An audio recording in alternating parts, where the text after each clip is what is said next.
сайн байцгаана уу? Сургалтын хөтөлбөр оруулах заавар мэдээллийг хүргэж байна. Дээд талын игнэн дээр нь нүүр гэдгийн хажуу талд сургалтын хөтөлбөр гэдгээрээ орно. Энэ нь сургуулийн хөтөлбөр гэдэг утгаараа ижил мэргэжлийн багш нар дээр яг адилхан харагдаж байгаа. Хайл гэдэг хэсэг дээрээ аль ангийн ямар хичээлийг сургалтын хөтөлбөрийг оруулах гэж байгаа вэ гэдгийг сонгоно. Хоёр боломжит хувилбар байгаа. За эхнийх нь бол эсэстер бүртгэгдсэн байгаа нэгж ээлжит хичээлийн сэдвүүдэд татна. За байхгүй бол хоосон буюу мэдээлэл олдсонгүй гэж гарч ирнэ шүү.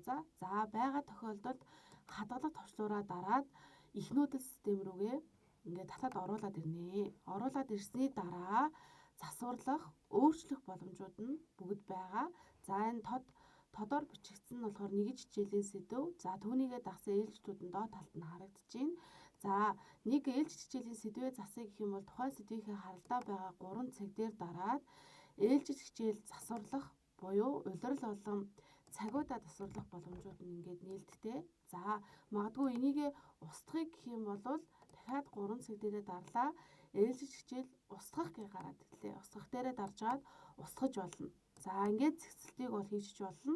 Дараагийнх нь болохоор нэгж хичээлийн сэдв бүртгэх буюу гараасаа нэгж хичээлийн сэдвээ бүртгээд өгнө.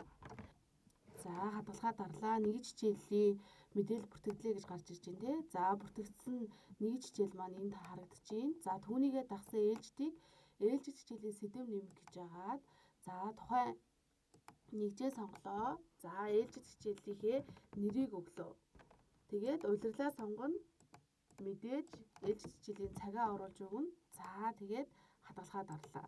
За тэнгүүд тухайн нэгж нь бүртгэгдсэн ээлжит нь бүртгэгдлээ тий. За гих мэтчлэн ингээд нэгж хичээлээ болоод нэмээд явах боломжтой байх нь байна.